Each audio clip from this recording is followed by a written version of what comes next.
Welcome to the Album Book Club. This is the first episode of a new series where we're going to review EPs.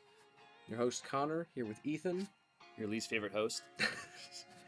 And today we're going to be looking at Beatdown Generation by Millington. Millington's a band they formed in 2018 and dropped their self-titled album, and they didn't really drop anything else until the pandemic in 2020 when they dropped this EP. They are a self-proclaimed brass emo band from New York, and they've been on my playlist rotation since 2020 when they dropped this. And they've been on my playlist rotation since today. Overall, I think this is a great album. I'm not a super huge fan of the Midwest emo style genre, but there's a couple songs I like from it, and this album does enough different to make me really like it, and actually kind of got me into that genre a little bit more than I already was. So I think this EP is really strong. It's a really strong EP. I think it's a great introduction to the band. I'm going to argue that it's less Midwest emo and more normal emo because Fair enough. the way the riffs are is more long, and the vocals are a lot less whiny. Midwest emo has a very whiny vocals. I still think it's got some whininess to it. It's got some whininess to it, but like Midwest emo whiny is like that is true. Different. That makes any sense.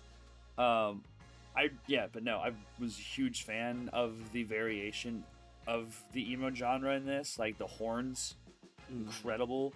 Didn't think I would fucking like it, but as soon as the first doot, I was like, fucking smacks, bro.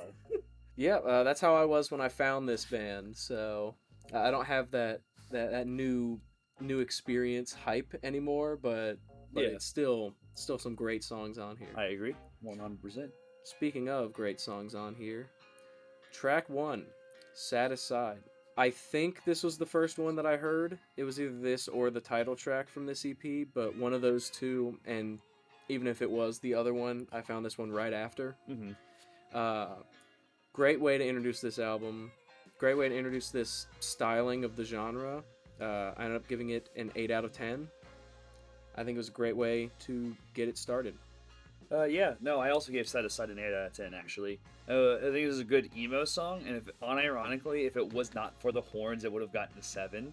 And that's because I was like, okay, this is holy, I'm telling you, like, the horns, like, really changed the whole vibe of this album. Because emo is more of, like, a fall time, it's a bit more sadder, but the horns in general here kind of made this, like, a summertime listen. And which threw off my vibe for the day, but not in a bad way. It just wasn't expecting to listen to summertime music today, but this is something that I'm going to be listening to a lot more this summer than I would this time of year. Next up is Misery, and I think this song has very unfortunate placement of having to go after that introduction. So for me, it lost a couple points just based on it kind of felt like they were doing the same thing, and it kind of just flowed in with the genre. I wrote it was another emo track featuring horns. Like, it didn't stand out as much as every other song on this album does for me. So if I did have to pick a weakest, it's going to be this one, but it's still a great track and got a 6.5 out of 10. Yeah, I gave it a 7 out of 10, but because of the same reason. I just happen to enjoy the emo genre a bit more, so kind of the concept of emo to me is just a lot more interesting. Yeah. It's still a banger song. The horns, again, kind of bumped every song up on this album point. Because it was my first time listening to it, and I've never heard of brass emo before this. I didn't know it existed till like 25 minutes ago. I don't have a watch on. So while Misery was a little bit weaker than its first song on this album, they did bring it right back with Let You In. This one stands out, especially in this new kind of fusion genre with emo and brass, and as somebody who kind of thinks that emo songs flow together too much and all sound kind of the same, this band and most of the songs on this album do a great job of sticking out on their own, and for that it got a 7 out of 10. I gave Let You In an 8 out of 10, and I'll be real, this song is a beach song. Like, true. Like, this song, I want to sit on a beach with my pina colada, sporting that summer tan.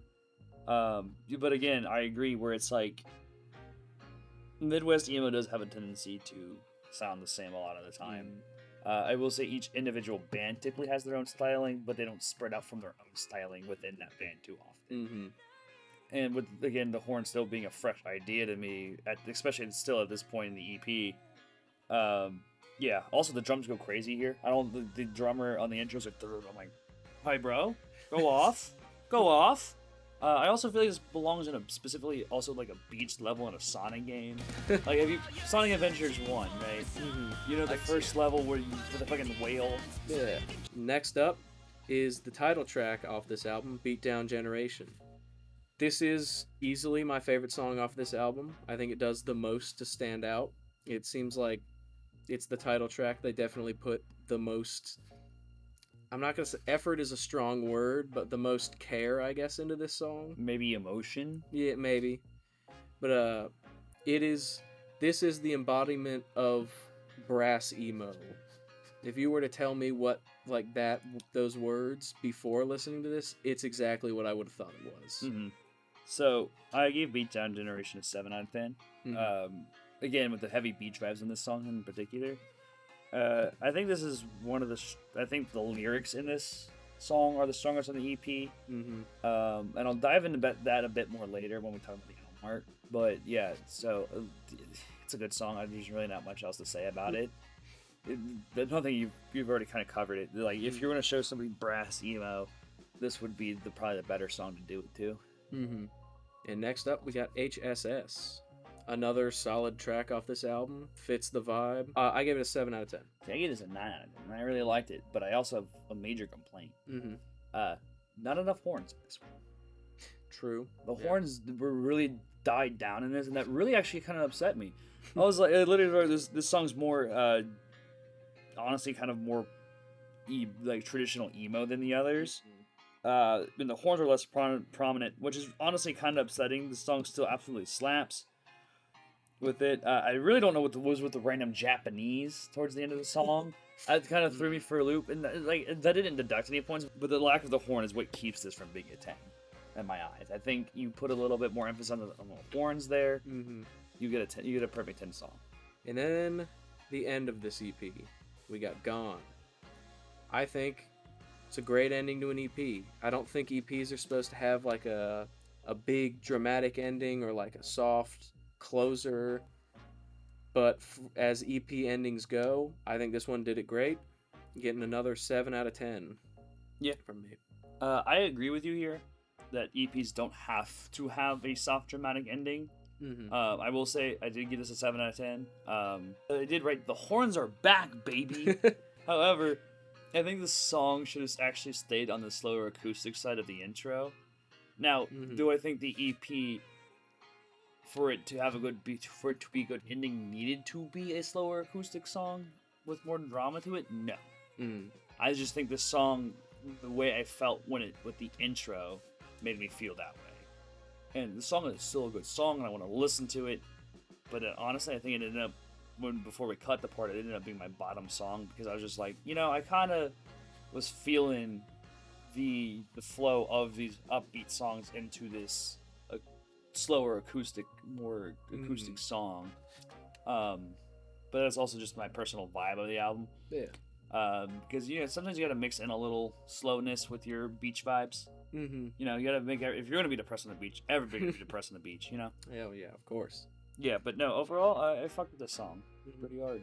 I think overall, the whole album that's kind of where I'm sitting. I guess next up is album art. Yeah. For this album art, I think it's really solid.